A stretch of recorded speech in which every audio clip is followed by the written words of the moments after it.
Listo. A ver que me pareció que había alguien en espera. No, listo. Bueno, como bien les decía, el denominador queda igual para todas las clases. Entonces solamente necesitamos comparar que el numerador sea el mayor para la clase que yo quiero elegir como correspondiente que aplica a mis datos. Esto sería lo de acá abajo, ¿no? Para cada clase calculo las probabilidades condicionales. Voy a asumir que acá lo que yo asumo grande en este naive Bayes, de ahí el nombre naive, es que todas las columnas son independientes. Por eso puedo hacer que la probabilidad de x dado c sea el producto de x1 dado c por x2 por la probabilidad de x2 dado c, etc. Por la probabilidad de la clase y elijo la clase para la cual esta productoria de probabilidades sea mayor. Entonces, como yo calculo probabilidades, volviendo un poco acá, no importa si yo no lo voy a considerar como ordinales, solo voy a calcular probabilidades condicionales. Acá no tengo que tener ese cuidado. Entonces, cuando yo las codifico con el label encoder,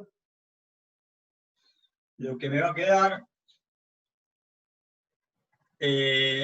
bueno, acá ya hice el train test, ¿no? Lo dividí, lo partí en 20, dejé el 20% partido para test. Pero si yo miro esto, xtrain nada más, voy a ver que tengo todo convertido en numérico. Fíjense que la primera columna de Outlook dice 0011, que corresponde a este. Ah, lo puse en otro orden. Bueno, no importa. Ah, porque me lo puso en otro orden acá. Los números me lo puso en otro orden. ¿Ven, no? Porque como tendría que haber puesto, acá, esta tendría que haber puesto. Cuando hice la partición me lo puso en otro orden. Acá. Acá sí están los días ordenados. Entonces digo, el Outlook dice 2201, que vendría a ser, el 2 vendría a ser, correspondería a Sunny, 22, 0 Overcast y 1 Rain. La temperatura es hot para los tres, que son estos tres unos que está acá. O sea, cada uno me lo convierte en numérico, simplemente porque el algoritmo necesita que sean numéricos. Eso es lo primero que hago. Bueno, después, como siempre, particiono en test y train, y aplico un naive Bayes. Hay varios, acá está el gaussiano, el Bernoulli, el categórica. Lo único que diferencia cada uno es la asunción que hacen sobre la distribución de los datos que vienen de entrada. Yo puse uno cualquiera, posiblemente se aplicaría más al Bernoulli acá, ¿no? O el categorical. Después lo vamos a probar también el otro, para el caso de demostrar lo mismo. Entonces yo inicializo el gaussiano. El gaussiano tiene la probabilidad de ponerle unas probabilidades a priori que vendrían a ser las probabilidades de la clase. Si yo quisiera cambiar, si yo tuviera una muestra que no sea representativa de mis clases, pero yo conozco la probabilidad a priori de mis clases, entonces yo podría cambiarlo. Si yo no le pongo nada acá, va a tomar la probabilidad a priori como muestra de las clases. Yo acá le puse la misma que me daría si yo no le pongo nada, que es, tengo 5 sobre 14, porque tengo 5 no, sobre los 14 días, y tengo 9 sobre 14, que son los 9 sí sobre los 14. Esa sería la probabilidad de mi clase a priori. Fíjense que... ¿Y va en un orden? ¿Va en un orden el no y el sí?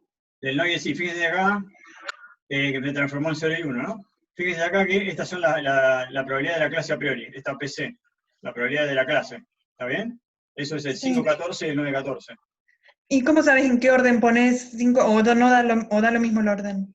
No, creo que porque me codificó, yo me había fijado y entiendo que me codificó Primero el no. como 0.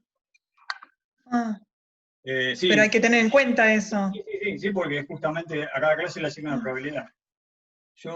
¿Dónde lo puse eso? Creo que el no era el 0. Si no, hay que dar la vuelta. Sí, el no es el cero, los dos primeros son ceros, que son los dos primeros no.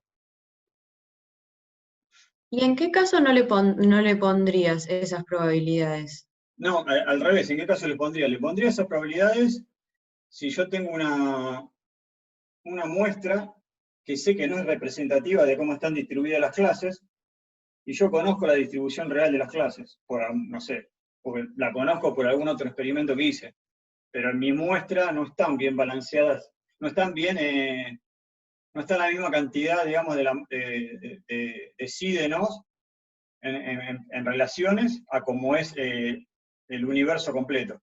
Yo conozco las probabilidades a priori del universo completo, pero mi muestra no estoy seguro que tengan esa misma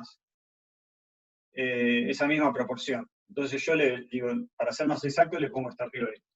Si yo no le pongo eso, va a tomar las a priori de mis clases, de mi conjunto, de mi muestra.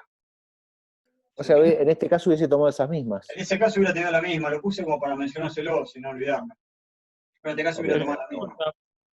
Esto, digamos, las prioridades son del universo completo, ¿no? Pero Sí. vos en teoría lo estarías entrenando con un set de datos distintos. Sí, sí. Por eso tal vez querría saber tal vez si es desde el universo completo las a priori las probabilidades o son desde tu universo de entrenamiento, de lo que sea que le pasás. Si yo lo pongo acá, asumo que yo tengo más exactitud a poner las probabilidades a priori de lo que me dan los datos. De lo que me dan. Pero son las a priori del universo que se incluye. A priori sería lo que querés decir. Sí, tal cual. Okay. No tendría tampoco mucho sentido porque yo mis datos los estoy tomando con esos casos, ¿no? Pero bueno. Es como que conocer la población real, digamos, la distribución de la población real. Tiene varios parámetros, una posibilidad que da es esa. Si quieren, después fíjense el resto de los parámetros, ¿no? Con eso, yo le puedo hacer un fit, como siempre que aplicamos los algoritmos de scikit-learn, con el conjunto de entrenamiento y mi conjunto y con los atributos de mi entrenamiento y con mi target del conjunto de entrenamiento, ¿no? Yo si miro acá, tengo estos días que me seleccionó para el split, para el conjunto de entrenamiento, y tengo el e-train, que son los equivalentes, uno, si jugó o no jugó, correspondiente a cada uno de los días. Compuesto creo que no sé si da mucha información, es de print GNB class, no. Me dice las clases que hay, 0 o 1. No y sí, en este caso, no está al revés. ¿Qué más? Parámetros. Los parámetros que obtuve, que le puse, que bueno, son estas a priori. En bar smoothing, que la verdad no sé bien qué. Después nos fijamos a ver qué es este bar smoothing. Esto, y después todo el tema de probabilidades, ¿no? ¿Cuáles son las probabilidades de cada uno de los atributos por sí y por no? Las probabilidades condicionales, digamos. Y porque ya hice el fit. El fit lo que me hace acá, ¿cuál es mi modelo? Así como en árboles, el modelo mío era el árbol en sí. Acá, ¿cuál les parece que sea mi modelo que yo tengo que recordar o guardar en Naive Bayes para poder después hacer las probabilidades? Las probabilidades condicionales. Todo el conjunto de probabilidades. Entonces yo lo único que necesito son las probabilidades para, dada después mis nuevos datos, mis test, digamos, puedo hacer las cuentas acá. Tengo que tener estas probabilidades son basadas en mi conjunto de entrenamiento. Entonces yo calculo las nuevas probabilidades. Y después, bueno, hago la predicción, como siempre, del gaussiano.predict con el conjunto de test, y tengo mi matriz de confusión. En este caso vi que no me daba muy feliz, porque de hecho el conjunto de test dice siempre que juega, ¿no? Son muy poquitos casos y también tengo poquitos casos en el conjunto de test, ¿no? Por más que acierta 2 y le pifia 1, es como que siempre está diciendo que juega, básicamente. Y acá hice lo mismo, pero sin ponerle las a priori, para ver si me daba lo mismo. ¿El test son 3 casos nomás? Claro, porque lo dejé un 20%, porque Sí, es como un ejemplo de juguete. Sí. Son 14 casos y le puse un 20%. Creo que probé ponerle más, En el pero otro estás usando un categórico, no un gaussiano. podemos probar también, sí, podemos probar Bernoulli o categórico.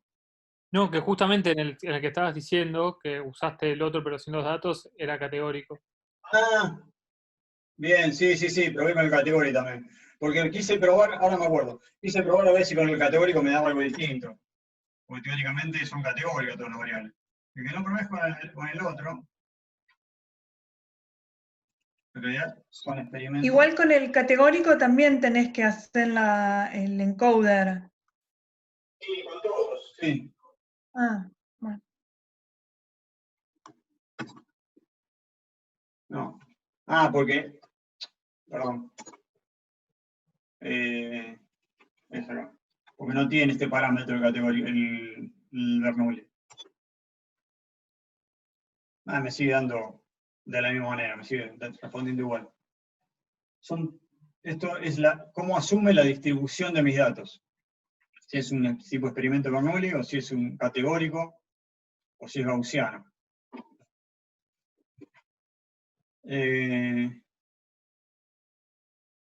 Después cargué el iris como para ver algo que tenga 3 categorías.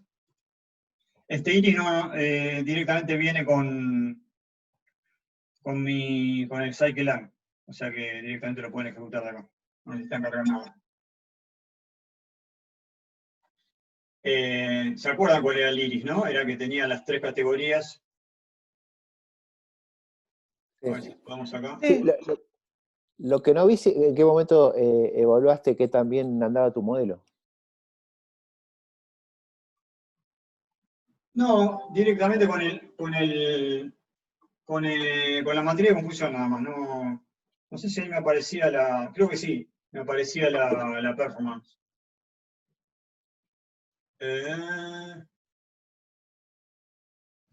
A ver si lo puse acá.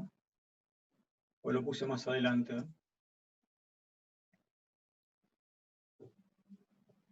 Para que puse todos los datos. Para mostrarle. No me acuerdo si puse dónde puse la cura, sí. En algún momento me lo daba. Ok, vamos por parte. ¿No? Bueno, Vamos por después lo parte, no hay vemos. problema. Por acá está. Classification Report. Después lo vemos, cómo devuelve la presión y el recall. Lo que pasa que, a ver, si lo puedo ejecutar ahí. Tengo que poner Classification Report, esto, le tengo que cargar también lo puedo poner acá arriba también. Ahí da un reporte de cómo quedó toda la clasificación.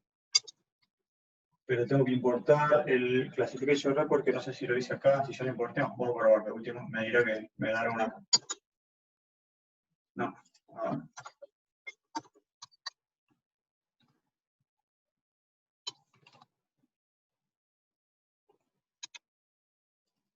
Lo tenía acá. Qué raro. Está bien, yo me tiré otra cosa. No dijeron. Me tiré otra cosa. Esto. Y test. Prediction lo puse acá por eso. ¿Está bien? ¿Se entendió? A ver. Y true. Y test. Y train se llama acá. Le cambié los nombres por eso. Cuando lo.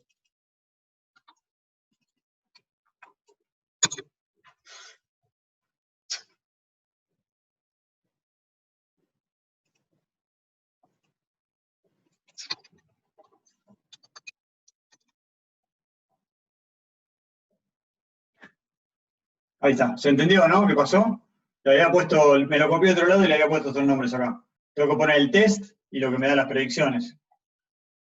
Y acá me devuelve los distintos, el informe en particular acá de la cura, sí. Ok. Ese Classification Report viene con la librería esa, ¿no? Sí, ahí está. La precisión, el recall, el F1, el soporte, la cura, sí viene todo. Está bueno este. Sí, viene acá. La verdad que yo no lo había visto tampoco. Lo vi ahora.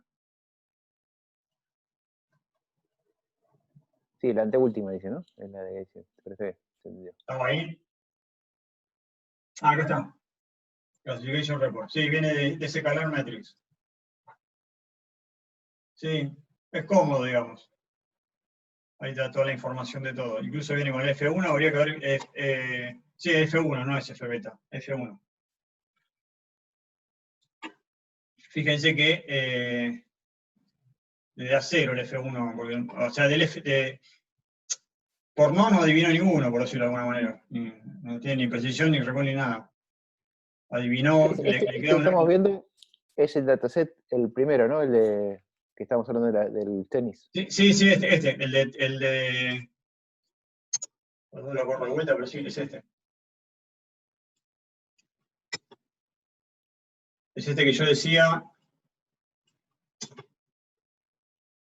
Con esta materia de confusión, que le acertó a las 2 veces que juega, dijo correctamente que juega, pero a la vez que no juega, dijo también que juega. O sea, le erra en uno. Sí, son pocos datos. Pero son pocos datos, es un problema de juguete. Por eso después, bueno, probé un poco para mostrarles con el categórico, lo que Bernoulli.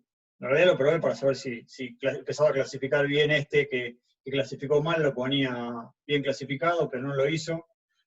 Así que después lo que hice fue poner un ejemplo un poco más complejo, que es el iris, y ahí volvemos un poco a lo que le venía mostrando, que eran las distintas medidas del ancho y el alto de la hoja, del sépalo, y bueno, eso le determinaba cada una de las categorías, que era versicolor, eran 3 tipos de Acá no tenés que hacer encoding, digamos, ¿no? Y acá está encodificado, ¿no? Era la planta 0, 1 y 2.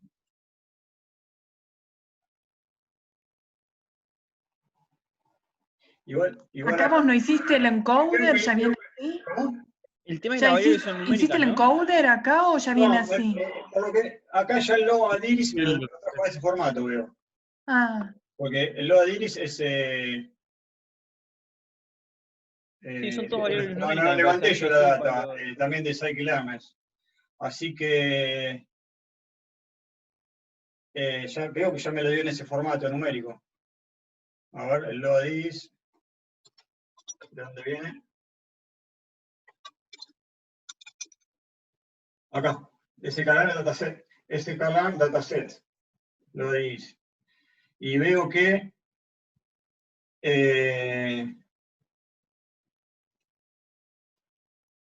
Ya me Son lo da todas en variables formato numéricas, me numérico. Porque parece. a ver. Salvo que Me parece que son todas variables numéricas. No, pues yo ejecuto esto solo. Y el target ya me lo puso numérico. No tengo que hacer ningún tipo de transformación. El X obviamente numérico, pues son las dimensiones, ¿no? De las distintas componentes de la planta. Después hago el split. Claro, lo que pasa es que antes cada número implicaba un nivel, digamos, o una elección. Acá Acá es un número. Acá es un número que es una medida. Es un número real, digo, cada una de las columnas. Salvo la categoría, que son 3 valores. Ahí, esos números habría que normalizarlos, estandarizarlos, No, algo. O... en realidad hago asume que es una distribución gaussiana y calculo probabilidades de acuerdo a una distribución gaussiana de estos números. Bárbaro. O sea, por eso no es la probabilidad de contar. Porque si no, claro, es como. Ya sé que vas a preguntar vos. Si tengo un solo 5.5 y el resto son 5.6, no tiene mucho sentido. No es que es claro, uno. no, es como que no va a terminar de decidir, digamos. Claro, no, asumo una distribución gaussiana y calcula las probabilidades en función de cada columna en función de esa distribución. Después hay un ejemplito, después estaba programado el Naive Bayes desde cero y ahí se explica cómo entendemos nosotros que lo podría llegar a hacer internamente. Bueno, y acabo. Acá la materia de confusión da un poco mejor, ¿no? Acierta 21 para el 0, 30 y 20, casi todo, ¿no? Salvo la clase 2, No, la clase 1, que es un 2, pero la pronostica siempre como 1. ¿Este cuál es el real? Sí. True label desde acá, ¿no? Y esa es prediction label. La predice como 1 y sin embargo es un 2. Acá estos 4 errores. Ahora, como son 3 categorías, la matriz de confusión toma este aspecto de 3×3. Bueno, acá puse tendría que haber puesto adelante de todo, la formulita. Hasta ahí vamos bien, ¿no? Sí. Bueno, buenísimo. Otro ejemplo es el típico con utilizando este make blocks, que también es de Scikit-Learn, donde le pusimos 10.000 ejemplos con 5 centros y bueno, una semilla para que siempre dé lo mismo. Y eso lo transforma, esto me da 5 conjuntos, acá sí, con una distribución normal, con una distribución gaussiana, ¿no? Porque está hecho así esta función, makeLogs. No sé si hay forma, creo que hay forma de ponerle otras distribuciones, pero por defecto creo que es gaussiano. Y los pongo en un pandas, y le pongo en target la variable i. O sea, el makeLog devuelve los 5 conjuntos de distribuciones como puntos, y para cada una de las distribuciones devuelve con qué clase generó sintéticamente esos datos. Ok. Por defecto, como resultado es como si yo tuviera todos estos números con esta distribución, y para cada una de las columnas, son 2 columnas, porque es x1, x2, o sea, para que yo lo pueda graficar, simplemente es como a modo de estudio, digamos esto, ¿no? Como para hacer algunos experimentos que se puedan visualizar en 2 dimensiones. Y para cada conjunto tengo el i que me dice si pertenece a la clase, a cuáles de las clases de las 5 que yo le dije pertenece. Acá sí, obviamente, como es una distribución gaussiana, está bien usar el gaussiano. Y acá lo que le decía un poco es hacer desde cero, o sea, cómo internamente procede el Bayes gaussiano. Por un lado, tengo la probabilidad esta estándar, normal estándar, ¿no? ¿Se acuerdan que es el exponente de menos x al cuadrado dividido 2 sobre la raíz de 2 a la n? ¿Se acuerdan? Es este exponente de acá. La gaussiana, ¿no? Y acá está. Y la probabilidad de la gaussiana es esto, ¿no? Es la media dividido el desvío estándar.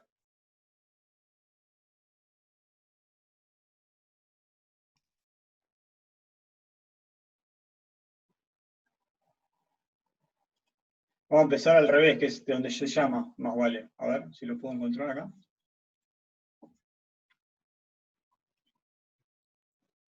¿Yo qué quisiera hacer?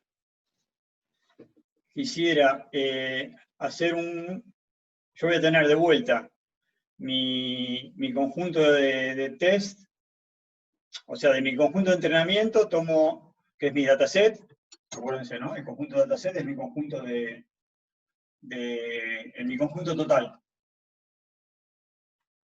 que era 10.000. De eso tomo una muestra de 1.000, con lo cual voy a tener un 10% de mi conjunto entre test. Este es mi dataset total.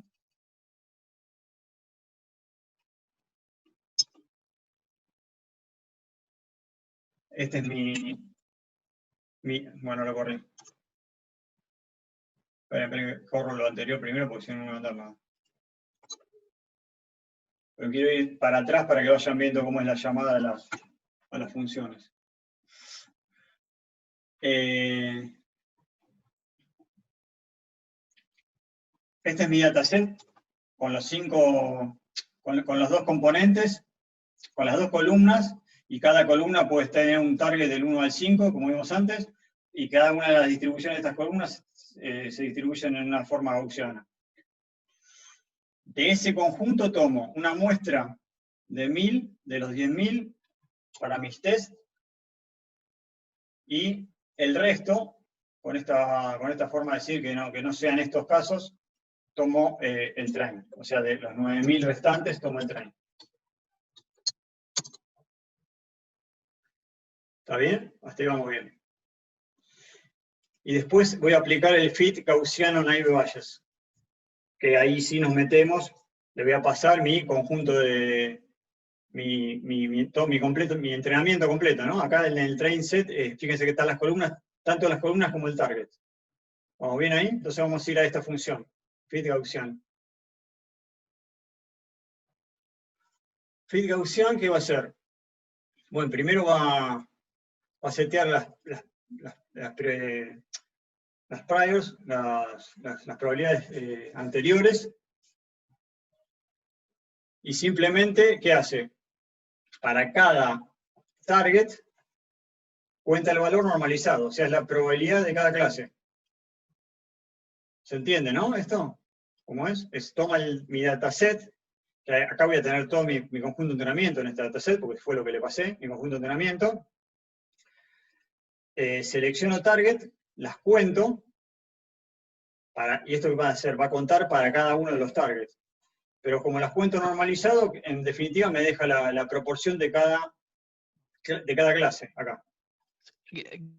Guillermo, esto vendría a ser lo que hace ese calern cuando vos no le pones la probabilidad a priori. Claro, esto suponemos que es lo que hace, nosotros suponemos que es lo que hace, estará programado distinto, no sé, pero suponemos que es lo que hace internamente o lo que debería hacer para calcular las probabilidades anteriores. Si yo no le pongo parámetros, me hace esto. Si le pongo probabilidades previas, me usa esas previas, que yo le doy. O sea, de tener un if. Si existe ese parámetro, tomar las que yo le doy. Si no existe, calcularlas de esta manera. Bien, perfecto. Y después calcula las medias, la media y el desvío estándar, perdón, la media y el desvío estándar, también condicionado a mi target. Entonces ahí que tengo de esta función, tengo la probabilidad de la clase y una forma, me quedo con la media y el desvío estándar para poder calcular las probabilidades de la clase dado de los datos de la clase. Ya está tomando forma esta fórmula para después poder quedarme con el máximo.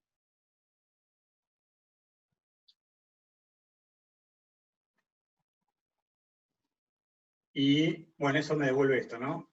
Y eso, el fit, justamente me devuelve todas las probabilidades, que es lo que yo necesito para poder, es mi modelo en sí. O sea, todo ese conjunto de probabilidades es mi modelo. Ahora voy a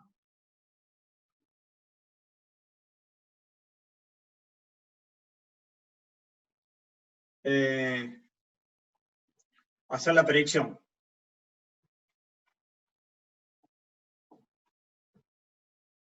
Bueno, me quedo con el true, que se deberían ser los sí verdaderos del conjunto de test. Fíjense que acá tomo del test, tomo los valores del target.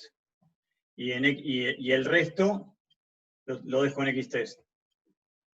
Entonces le voy a pasar a una función que llamamos predict, los x, la media, el desvío estándar y todo lo que calculé en el fit gaussiano, más mis datos de entrenamiento, mis datos de test sin el i, ¿no? Sin el target, porque el target es justamente lo que quiero predecir y comparar a ver si está bien lo que me dijo. Entonces lo que dice acá en esta línea es, para cada x, en el conjunto de test, toma los x, la media que ya la tengo calculada de mi conjunto de entrenamiento, que es mi modelo, todos estos tres valores es mi modelo en sí. En sí podría haberle puesto modelo y meterlo acá como como un paquetito más. Todo eso me va a devolver el IPRED. Vamos a predict ahora, por eso fui al revés, ¿no? Para ir recorriéndolo de esta manera. Vamos al predict y hace get la probabilidad posterior. La probabilidad posterior, volviendo a la formulita, va a ser esta, ¿no? La probabilidad de la clase dado mis datos. Para eso yo quiero calcular el producto la probabilidad la probabilidad condicional esta, que se llama likelihood, por la probabilidad de la clase. Entonces volvemos. En realidad, para ser exacto, para llamarlo probabilidad de la función esa, tendría que también dividirlo por esta probabilidad de los datos, que no lo voy a hacer. O sea que si uno fuera estricto, no tendría que ponerle acá get posterior, porque sería otra cosa. Sería sin dividir por la probabilidad total de mis datos. En get posterior voy acá, y acá sí, calculo las dos. La probabilidad de mis datos, que se llama acá el likelihood, que sería esto, de acá, esta probabilidad, voy a tener que calcular esta probabilidad de acá y multiplicarla por esta que ya la tengo. Para calcular esta de acá, uso esta función, que es esta de acá, que le paso la media y el desvío estándar que ya tenía, que fue lo que calculé antes. Por eso acá no es como en el caso de los categóricos, que uno cuenta los casos y toma las proporciones de cada categoría con respecto a la clase. Hace esta cuenta de probabilidad suponiendo que es una normal.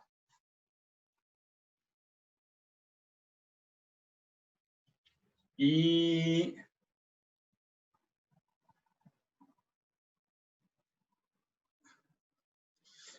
acá, bueno, lo que va a hacer acá es un ciclo para cada una de las filas, y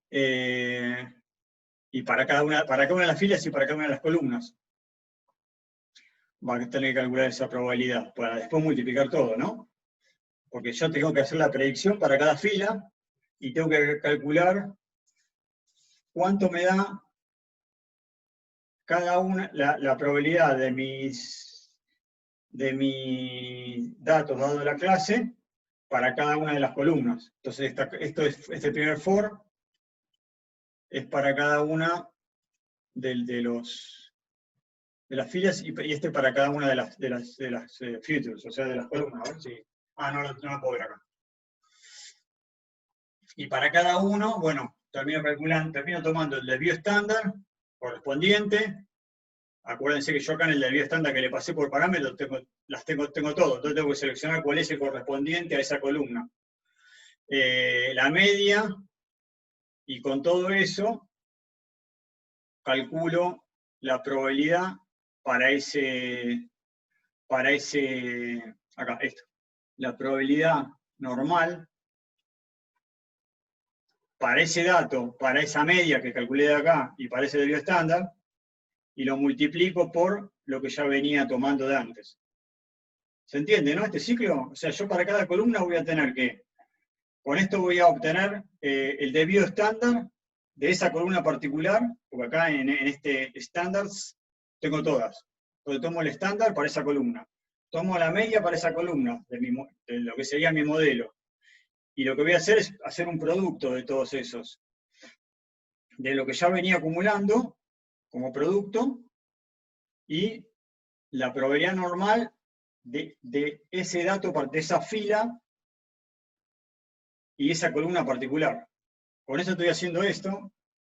Acá habría que tener un pizarrón, tendríamos que implementar algo para poder... acá yo tengo... acá ya estoy haciendo esto que está acá. O sea, para cada X sub y es una columna. Esto sería la predicción de una fila. ¿Cuál es cuál sería mi clase dado mis datos de una fila? Sería esto. Y esto va a ser, ¿cuál es la probabilidad? Esto es igual a la probabilidad de cada valor de cada columna, que sería este XY, dado mi clase. En el caso de, por ejemplo, en el caso de sencillo de si juega o no al tenis, sería, ¿cuál es mi clase, por sí o por no, si yo tengo condiciones, por ejemplo, que mi X es que está lluvioso, ¿cuál era? La temperatura alta y la humedad alta. Supongamos que X sea eso. Lluvioso, encapotado, temperatura alta, humedad alta. ¿Cómo? ¿Hola? No, ese era alguien que se le desconectó el micrófono. Ah. Pensé que me iba a hacer una pregunta. No, en este caso tenemos Entonces, dos supongamos variables. como ejemplo que tengo, quiero saber si juega o no juega al tenis, dado que mi X es probabilidad lluvioso, encapotado, temperatura alta, humedad alta. Entonces yo tengo que ir a ver cuál es la probabilidad que yo guardé en mi modelo, dado que es lluvioso, la probabilidad condicional que guardé en mi modelo de lluvioso dado la clase sí, ¿está bien? Por la probabilidad de la clase sí. Eso me da un valor. Por la probabilidad de temperatura alta, dado que jugó, por la probabilidad de humedad alta, dado que jugó. Eso es toda esta cuenta. Eso me da un valor. Eso lo hago por un lado. Y por el otro lado hago la probabilidad que no jugó, dado mis datos. La probabilidad que no jugó, dado mis datos, es la probabilidad que esté lluvioso, dado que no jugó, por la probabilidad de que esté encapotado, dado que no jugó, por la probabilidad de que haya temperatura alta, dado que no jugó, todo por la probabilidad anterior de que no jugó. O sea, hago esas dos cuentas. La que me da mayor es la que digo, bueno, es la clase ganadora. Porque es, si yo, la probabilidad que no jugó, dado mis datos, es 0.3, y la probabilidad que jugó, dado mis datos, es 0.3, la probabilidad que no jugó, dado mis datos, es 0.7, digo, no, dado mis datos, tiene más probabilidad que no haya jugado que haya jugado. ¿Se entiende? Sí, sí, sí. ¿Se entiende, no? Entonces acá estoy haciendo eso mismo, o sea, estoy agarrando fila a fila y columna a columna de todo mi dataset, y para cada una le calculo la probabilidad, en realidad la probabilidad de poder calcular, bueno, está bien, no, porque tengo mi X, le calculo la probabilidad dado le calculo esto, ¿no? La probabilidad de mi clase, esto le calculo. La diferencia con el caso que di antes de que al ser contables, al ser categórica es más fácil de entender. Pero acá está haciendo lo mismo, está calculando una probabilidad de mi dato, dado dado la clase que yo tengo. Y eso sería para Esto cada sería media. acá, ¿no? Para cada clase, primero para cada clase y después para cada característica. Y para cada fila me va a dar una predicción. Sí, sí, estoy pensando en la productoria que hay en la fórmula. Acá, Abajo en la acá se fórmula. hace la productoria, lo va haciendo a la vez que hace Claro. el ciclo. Claro. Por eso pone el likelihood target en 1 y va haciendo la productoria acá. Acá mismo va haciendo la productoria. Okay. Y después se queda Y con el argmax en algún acá se queda con el argmax de todo. Eso le devuelve una lista de todos esos. Para cada clase le devuelve una probabilidad y toma la posterior que sea la más grande. Para este NP argmax es la posición en donde la probabilidad es la mayor. Y ahí me doy cuenta cuál es la que ganó, la clase ganadora.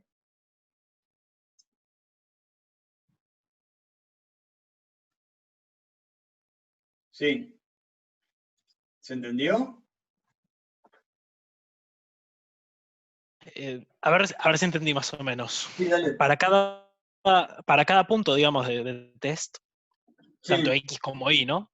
claro. Yo verifico, o sea, primero obtengo la probabilidad de cada clase, que sería, bueno, la cantidad de casos a favor dividido el total, Sí. y después lo que sería el likelihood sería, bueno, para cada punto veo qué probabilidad tiene de pertenecer a una clase dado cada punto. ¿Qué probabilidad tiene? Claro, dado mi fila, digamos, yo quiero saber qué probabilidad de ser cada una de las clases tengo, dado mis filas. Ok. O sea, la probabilidad de la clase 1, dado que mis datos son x1, la probabilidad de la clase 2, dado que mis datos son x1. Entonces, cuando yo entro mis datos x1 y yo le calculo la probabilidad de mi clase dado x1, de mi clase igual a 1, ¿se entiende? De una clase dado x1 y la probabilidad de la otra clase dado x1, dado el mismo conjunto de datos, me voy a quedar con la clase que esa probabilidad me dé mayor. Es el mismo, o sea, es un poco más complejo porque está acá en el tema de las probabilidades, pero es lo mismo que veíamos acá, ¿no? Yo calculo primero, lo repetimos a ver si capaz que alguno se perdió acá. Yo tengo el caso de dos clases, ¿sí o no? Y tengo que mis datos son, por ejemplo, que sean 3 solas columnas, lluvioso, temperatura alta y humedad alta. Entonces yo quiero determinar si, dado mis datos históricos, si yo tengo lluvioso, temperatura alta y humedad alta, ¿qué probabilidad hay que juegue o no? Yo no tengo justo esa fila en mis datos históricos. Pongamos que puedo obtenerla, pero pongamos no las tengo. Entonces lo que hago es, basado en mis datos históricos, me voy a inferir, suponiendo que todas esas variables son independientes, por ahí está la trampa, ¿no? No son, en realidad capaz que no son independientes, pero si yo supongo que son independientes, entonces las puedo multiplicar. Como puedo hacer eso, entonces hago el cálculo de la probabilidad de si jugó, dado que mis datos son estos, temperatura alta, humedad alta y lluvioso, y si no jugó, dado que mis datos son esos.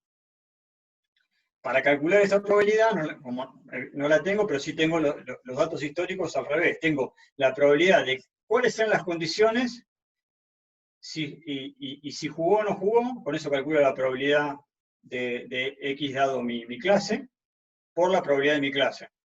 Y eso lo puedo hacer para cada uno de los atributos, porque de vuelta considero que todos son independientes. Entonces, hago la probabilidad de lluvioso, dado que jugó, por la probabilidad de alta temperatura, dado que jugó, por la probabilidad de alta humedad, dado que jugó, por la probabilidad de que jugó. Esta es la proporción, esa 5/4, 5/14, 9/14. En este caso es 9/14, sería si jugó. Eso lo hago por un lado. Y la probabilidad esta es fácil, ¿no? Porque la probabilidad de si jugó, dado que llovió, dado que está lluvioso, me voy acá a la tabla y me fijo, a ver, históricamente, a ver, cada vez que estuvo lluvioso, si jugó o no jugó. Entonces la probabilidad de esta es, por ejemplo, de si jugó, dado que es lluvioso, es, ¿cuántas veces tengo lluvioso? 1, 2, 3, 4, 5. Y de esas 5 veces, ¿cuántas veces jugó? 1, 2, ¿no? ¿Está bien? Sí, perfecto. Entonces serían 2/5 esa probabilidad. Y si jugó, dado que la temperatura es alta, ¿cuánto es? Es de hot, ¿cuánto tengo? 1, 2, 3. 4. ¿Y cuántas veces jugó? Si hot, 2, o sea, tengo un medio, 2/4 tengo que jugó, dado que estuvo, que la temperatura fue alta. Entonces multiplico esa primera probabilidad por esa segunda, por la humedad alta. Por 5 sobre 9 sobre 14, que no, sí, 9 sobre 14 que si jugó. Todo eso me da un número. Y hago lo mismo para el revés, para si no jugó. A ver cuántas veces no jugó dado que estaba a temperatura alta. De vuelta, a temperatura alta voy a tener la misma cantidad, voy a tener 5, dije, 1, 2, 3, 4, ¿no? No, me parece que decía 5, pensé que tenía 5. Bueno, 4. ¿Cuántas veces no jugó ahora? La probabilidad condicional es 1, 2, 2/4 también. Claro, pues al revés, es un medio. Eso lo multiplico por la probabilidad condicional de, si estuvo soleado era el otro. Si estuvo soleado y no llovió, y no jugó, que es 1, 2, 3, 4, 5, pero que no jugó tengo 2. O sea, ahora serían que no jugó son 3. Ahora sería 3/5 por 1/2, bueno, por el resto de las probabilidades condicionales, por 5/14, que es la proporción de veces que no jugó. Eso me da 2 números. El que es mayor, elijo la clase cuya probabilidad sea mayor. Perfecto. Eso es así. Después capaz que se complica un poco. Esto es un enredo nada más de cómo calcular la probabilidad. Pero se hace lo mismo, nada más que acá en vez de calcular la probabilidad contando, tomando proporciones, se toma esta función, probabilidad normal, que fue la que definimos antes. Perfecto. ¿Se entendió ahora, no? Creo que no es complicado. Por ahí, como todo lo que uno ve nuevo, ¿no? Al principio parece medio complicado. Y después, para eso hago para todos los casos. Y acá le da la precisión y el recall y el F1 de las probabilidades del target verdadero, de cómo era el verdadero, con respecto a lo que predijo el modelo.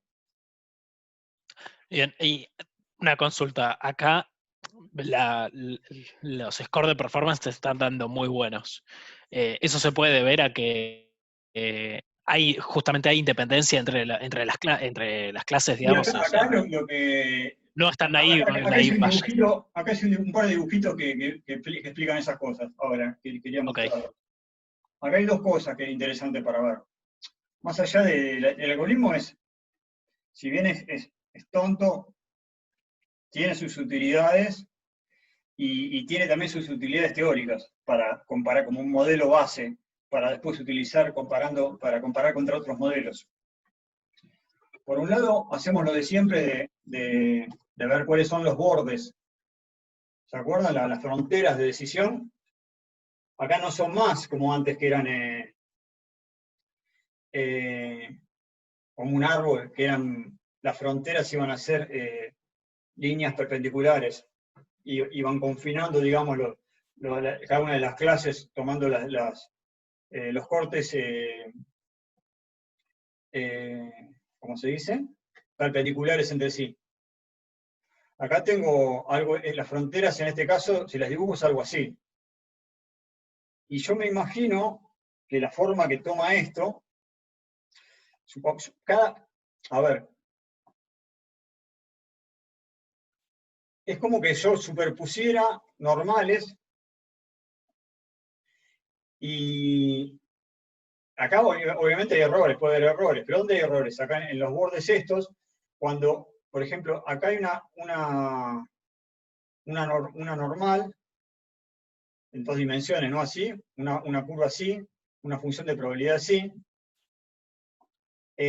donde yo puedo tener conflicto en las colas de ambas, o sea, donde se cruzan ambas funciones es en las colas de ambas curvas, de ambas funciones, que sería, si yo veo mis conjuntos originales, digo, si tuvieran poca varianza, si yo le pusiera poca varianza a esto, todos se quedarían confinados en sus propios espacios chiquitos, ¿no?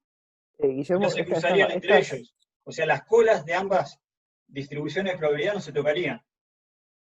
Esta función que te genera estos datos, la varianza de todas estas distribuciones son iguales. Digamos, son Las distintos varianzas, datos, a ver, espera, no me acuerdo cómo le pusimos. Creo que sí. Creo que no le especificaste, me parece. No, creo que no, y no sé cómo lo está tomando. Habría que ver bien la función esta, que toma por defecto, si no le especifico. Pero me acuerdo que yo le podía especificar. Juzgando por el gráfico parecen bastante similares las Claro, varianzas. sí, pero no, seguro son no iguales, tenemos nada. pero podemos ver, a ver qué es el make block.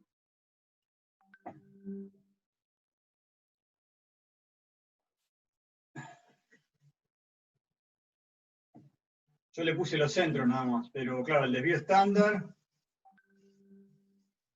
No. ¿Dónde dice el desvío estándar? No, ahí en cluster STD es el 1 default es por 1. defecto. Toma 1 por default. Por ejemplo, el desvío estándar. O sea que está tomando todas iguales en 1.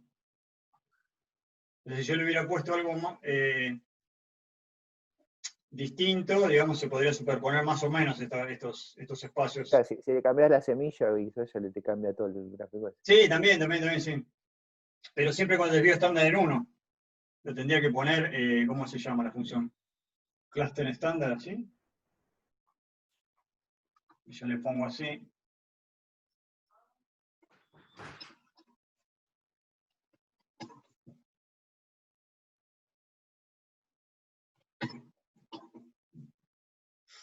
Ahí se solapa mucho más y le va a resultar mucho más difícil al algoritmo darse cuenta. Porque el algoritmo en estas intersecciones lo que va a pasar es que ahí es donde se va a confundir, porque la verde no te va a dar la probabilidad, la cola de una probabilidad del rojo que va cayendo se va superponiendo con una probabilidad del verde que por ahí le va a dar más alta, porque este rojo que está acá en el medio, la probabilidad de este es un punto de la cola de la distribución de los rojos, que quedó ahí con poca probabilidad, pero en esta zona podría ir un verde, que también cae ahí, con alta probabilidad, con lo cual el valle va a determinar que este es verde. Ahí se va a equivocar mucho más. Entonces seguimos corriendo. No hace falta que ejecute todo, pero...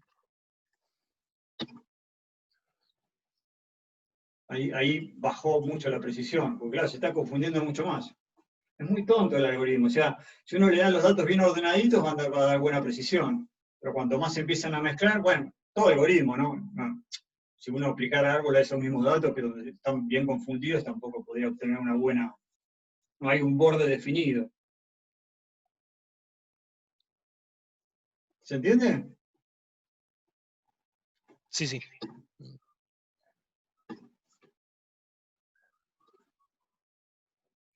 Y nada, eso es lo que yo interpreté de estos bordes de decisión. Digo, son como estas funciones gaussianas en 2 dimensiones que se van superponiendo, y el lugar donde se empieza a meter una gaussiana en el territorio de la otra, digamos, la cola de una se va metiendo en el territorio de la otra, pero la cola ya va haciendo con probabilidad más chiquita, mientras que la otra empieza a tener de a poco probabilidad más grande. Entonces de acá a un punto verde que está, un punto verde que tenía alta probabilidad, le gana a un rojo, que en realidad es de la cola de la probabilidad del otro grupo. Es una cosa así, se podría interpretar, como las fronteras. No sé si eso era lo que querías preguntar. Ah, vos me preguntabas por qué daba bien. Y bueno, sí, daba bien porque yo le puse datos para que diera bien. Estoy calculando, estoy asumiendo que son distribuciones gaussianas, y encima le pongo gaussianas con poco desvío estándar. Entonces sí, obvio, siempre va a dar bien eso. El tema es cuando los datos rompen con que sea gaussiano, porque no necesariamente tienen por ser gaussiano, y encima se entremezclan bastantes. ¿Está bien? Sí. Sí, digamos que andaría bien cuando no es muy complicado el modelo y con poco datos. Claro. Bueno, ahora vamos a ver un ejemplo de caso de uso, que también tiene un montón de supuestos que no se cumplen, pero que con lo cual en un momento se usaba y daban buenos resultados. Ahora se usan otras cosas, me imagino, más complejas que para detectar spams en los mails. Supongo que, no sé cuál es el estado del arte actualmente de eso, pero me parece que tiene un montón de reglas. Más allá del aprendizaje de los mails que llegan, tiene un montón de reglas.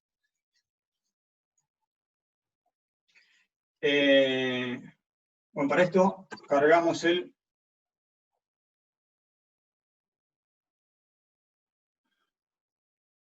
uno que se llama, termina con spam. ¿Se lo subí?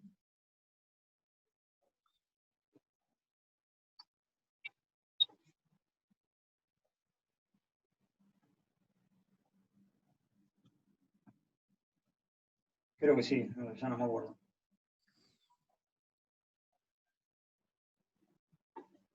Todo lo anterior se entendió, ¿no? Si tienen dudas, pregunten. Está medio lento a mí. Ahora me fijo. Sí, yo El no vi de los spam no lo archivos. encuentro en el Drive, pero... Sí, No, yo tampoco bueno. vi los archivos, pero bueno, eso es aparte. Ahora veo, me pareció que se los había subido, pero Está como re lento esto, no sé qué le pasa. Máquina No, parece que no única. está compartido o algo así.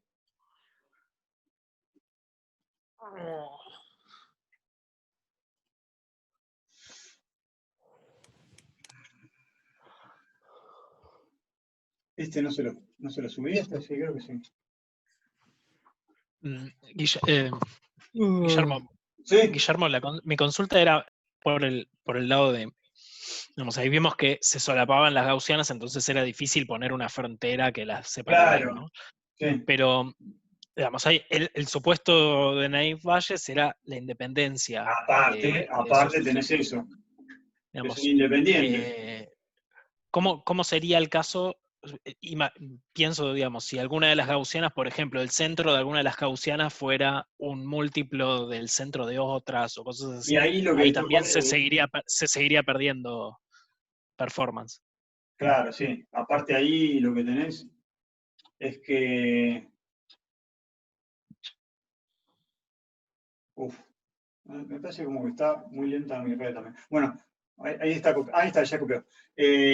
Sí, porque está mal el cálculo de probabilidad ahí. Porque al no ser independiente no se calculan como productos. El cálculo de probabilidad es más complejo. Claro, que eso Entonces, es más o menos lo que pasa en la vida real, que no son 100% sí. independientes, entonces. Ahora vamos a ver este caso y se van a dar cuenta. Ok. ¿A qué nos referimos con que sean? Creo que lo voy a cargar, ya. Cargo este dataset. Este dataset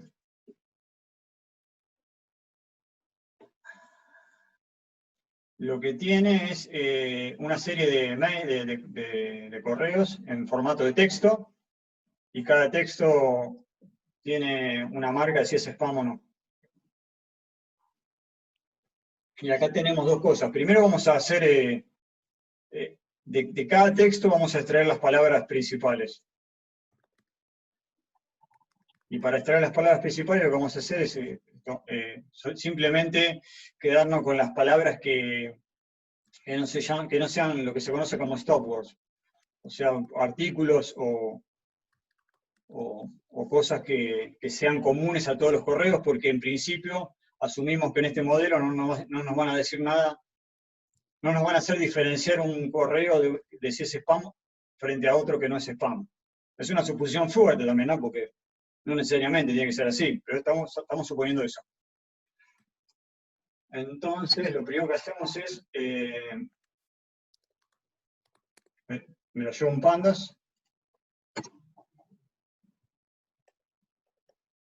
y le agrego una columna de si es, me quedo en target si es o no spam. O sea, me quedo con el dataset.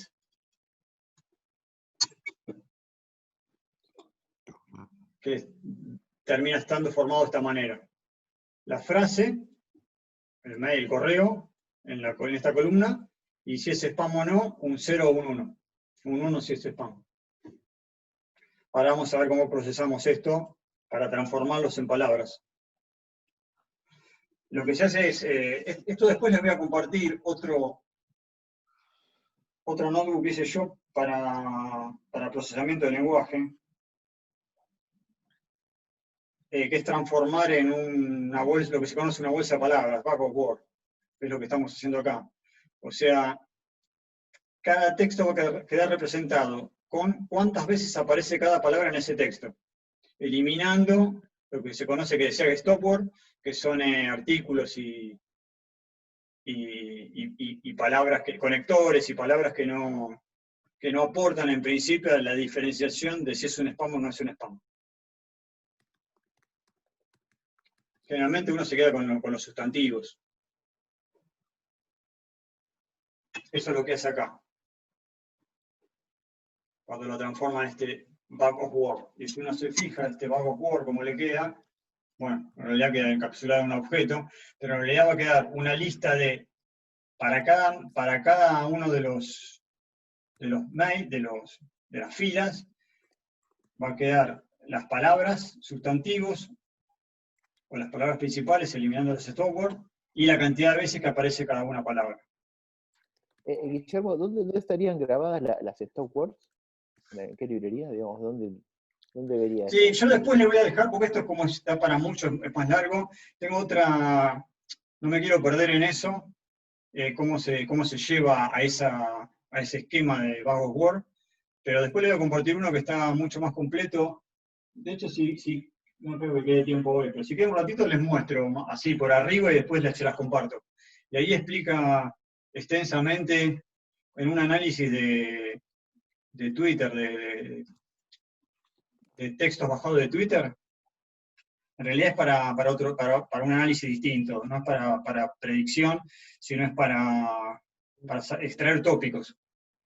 Pero ahí explica mucho mejor cómo se obtiene ese Bag of Word y cómo se hacen otros pasos que acá no estoy haciendo, que es lematizar, o sea, de cada palabra me quedo con la palabra raíz, ver si hay bigramas, o sea, palabras que se forman utilizando dos palabras, o sea, conceptos que se forman utilizando dos palabras, etc. Después se los comparto. Y si queda tiempo, un ratito ahí lo vemos, así por arriba. Entonces, ¿qué está pasando con esto? Lo que estoy asumiendo es que cada palabra, la ocurrencia de cada palabra es independiente de la de las otras. Cosa que no, directamente sabemos que no es así, ¿no? Entonces es una suposición muy fuerte esa. Y voy a aplicar lo mismo. Voy a aplicar que con un Navier-Bayes multinomial, voy a aplicar cuántas veces la palabra aparece o no aparece en cada texto. Entonces, de vuelta, cuando yo calcule esas probabilidades y después venga un nuevo correo que no sepa yo si es spam o no es spam, lo que voy a hacer es quedarme con las palabras de vuelta y calcular la probabilidad de que aparezca esa palabra, dado que es spam, por la probabilidad que aparezca la siguiente palabra en el texto, dado que es spam, y así, con todas las palabras, toda esa productoria. Por la probabilidad de spam o no spam, ¿no? Por la probabilidad previa. Y después, por otro lado, eso me da una probabilidad. Y por otro lado voy a tener la probabilidad de cada una de las palabras, dado que no sea spam, por la probabilidad que no sea spam, y eso me da otra probabilidad. Y la probabilidad que sea mayor va a decidir si es spam o no es spam. Es lo mismo que vimos antes con el... ¿Esto es para categóricas, Guillermo? No hace falta... Sí, esta sería para... Acá me termino quedando con cantidades, ¿no? Por eso no tengo que hacer nada. O sea, cada palabra, para cada texto voy a decir cuántas veces aparece cada palabra en ese texto. Entonces ahí no tengo que hacer nada, porque termina siendo un número. A ver si yo, lo que no sé si puedo ver acá, a ver si lo puedo ver acá, estoy viendo si no, me queda todo, no sé cómo ver para mostrarles el contenido. Para que vean cómo queda las cantidades. Yo no había visto eso, ¿no? ¿A dónde decís el texto? ¿Cuál es el texto que buscas? No, por ahora lo estoy entrenando. Lo único que estoy haciendo es, con fit, es decirle cuántas veces, como yo sé cuántas veces aparece cada palabra en cada texto, puedo hacer lo mismo que hice con el de Play Tennis. Puedo decir la probabilidad de cada palabra, dado que es spam. O sea, puedo calcular la probabilidad condicional de cada palabra, dado que es spam. Porque ¿Y tomás la columna spam o tomás la columna de texto? ¿Cuál es el yo tengo, X? por ejemplo, vamos a hacer, por ejemplo, que me dice hola mundo, ¿no? Ahora me fijo cómo mostrarles, no me estoy acordando cómo desplegar el contenido del Bag of Word. Hola mundo, ¿no? Pongamos. Entonces yo digo, bueno, tengo mi texto, mi mail 1, mi mail 2 y mi mail 3. En uno aparece hola solo, o hola. En otro aparece mundo solo. Y en otro aparece hola mundo. Entonces acá me va a quedar, yo voy a tener, en mi Bag of Word voy a tener que en mi posición 1 va a ser la palabra hola, y mi posición 2 va a ser la palabra mundo. Entonces, mi texto, ¿cómo va a quedar codificado el 1? Va a quedar 2 veces para hola, 0 para mundo.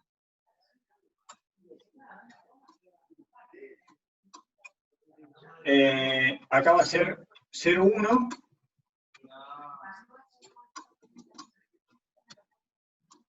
Y acá va a ser 1, 1.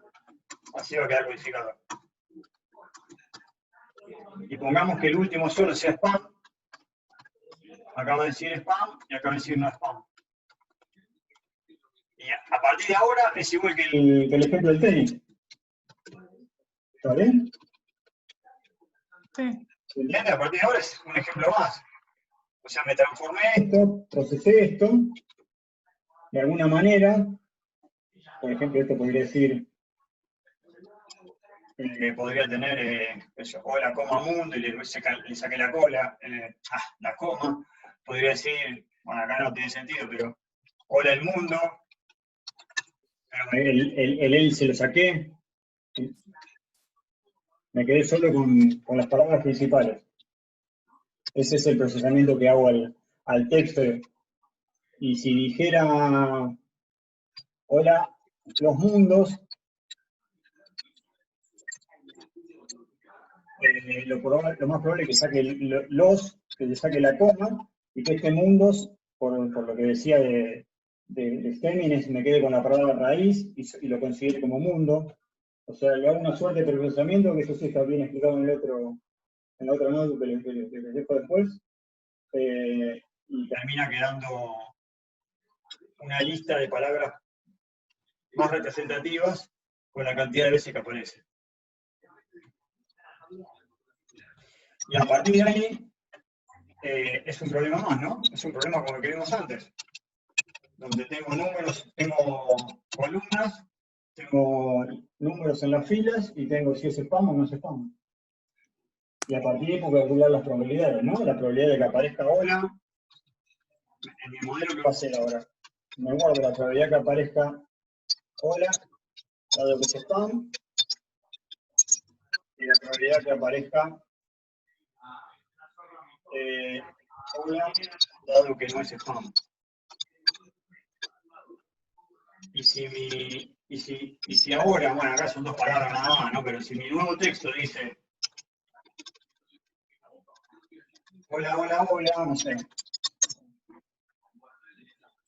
Bueno, hola, porque serían 2 palabras, ¿no? Ya lo tengo ese, ¿no? Pero, o mundo, que no lo tengo, ¿no?